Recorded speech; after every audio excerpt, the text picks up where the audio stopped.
Hey everyone, Scott here. It's been a very, very busy day. I've gotten so much done. I think, I'm gonna say this out loud, I only have 2 things left to do and it's ready to fly. Technically it's ready to fly now, but anyway, come back and I'll show you what I'm talking about. Okay, if you're on the Facebook group for Kit Fox, last weekend I put a post showing the gash in my head.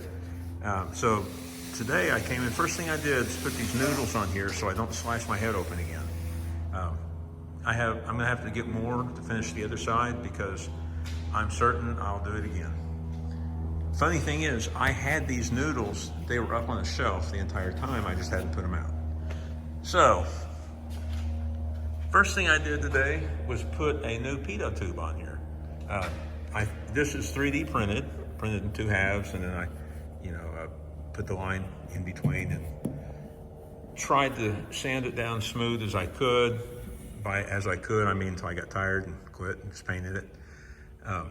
But it's on there pretty good. It took some doing because there's a support piece up here that just ran right in line with where the lines are. This is just here because I'm taking the cover, the inspection covering, and taking on the paint. I don't want something to move into my wing because there's no other place they can get in. Okay, so I've bundled all the wiring up. I've gone through 5 million zip ties. I don't like all the wiring in here like this, but with the Grand Rapids, it is what it is. So it's all tied down well. Everything here is tied down. Last week I showed you that I had this mounted up here. I thought it makes more sense down here. It's really secure. Batteries in it, so that's good. My Grand Rapids remote I put down here so it's not in the way of my feet, but I can still reach it if I need to grab the memory stick. So, when I'm going down a ball of flames, I can grab that, stick it in my pocket so the NTSB can figure out from my engine what's going on. Anyway, I added some moisture traps to my pitot and angle of attack. I've got valve caps are coming, and I will put these on the other side of the carpet so it'll be part of my inspection. My pre-flight static. This line goes to a port that's in my cowling, so that's why I have it just kind of loose like this. When the cowling's on here, it's actually bundled up here, kind of nice out of the way. Everything on the engine has been secured and tied down well. I do have a couple of wires, ground leads I need to shorten just because there's way too much wire there. Everything here is good. Had a ground problem with my oil pressure, so I fixed that. Everything here is good. This is left over from the JPI. These are my existing EGT and CHT lines. I'm leaving this here because it may work, obviously without this plug, but it may work with the EIS from Grand Rapids that I'm going to get at some point in the future. So that's why this is all bundled up here. The ignition's all tied in here. I did run, see if you can see it, an aux line down to my starter relay that powers the ignition. So when I turn the key on to start it, the ignition gets power before the engine is producing power. So it gives it enough spark to get going. So the only thing I have left to do on the engine is I need to go through and resync the carbs because I was working on that when I blew up my old TAC, which led to the Grand Rapids, and yeah, so here we are. So in here, let's see, let me show it from here. I put my heater in. By put it in, I mean I mounted the back side. I still need to secure the front and plumb it, but that's done. And if you recall, a while back, I was really proud of these pedals I had done and wrapped them really good. But I went with the Puka pedals, Puka style, on the pilot side, because I really wasn't happy with the C pedals I had.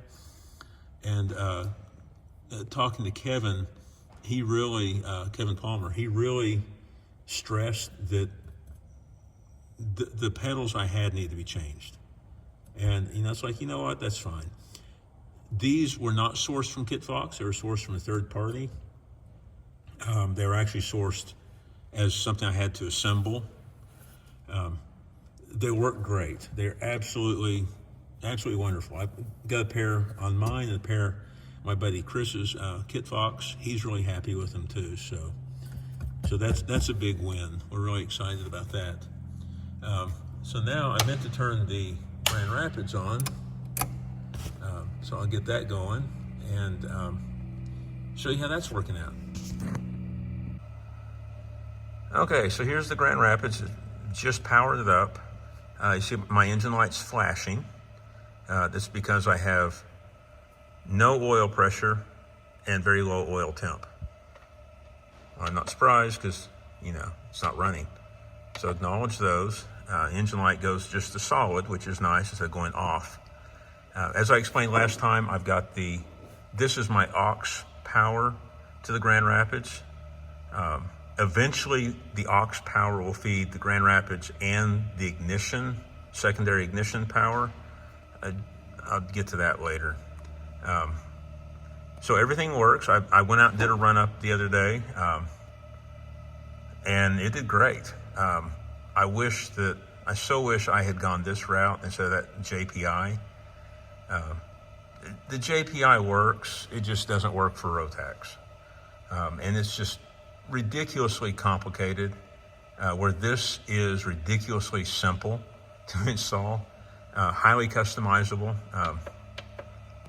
I love how easy it is to work with. I said I had it out a while back, about a week ago, and actually, got my terrain and everything here, and I had traffic showing up. I put my antenna, my ADS-B antenna, underneath my seat, so I think that'll work out well. Anyway, so I'm looking forward to coming back maybe next weekend, if it's not too cold, and doing the carb sync. Today it was a high of 43, and I just didn't feel like standing out there in the jet stream, freezing, trying to get the carb synced up and be just right and not, kill myself. So, back to the Grand Rapids real quick. Nice feature is it'll send my standby to my little MGL radio. So this little radio is awesome. For its size and weight and functionality, it is just incredible. So if you guys are looking for a lightweight, highly usable radio, look at the MGL, it's the V6. I think it's still available. If not, I think it's the 16 is the newer one. It's also really cool. But this is, tiny.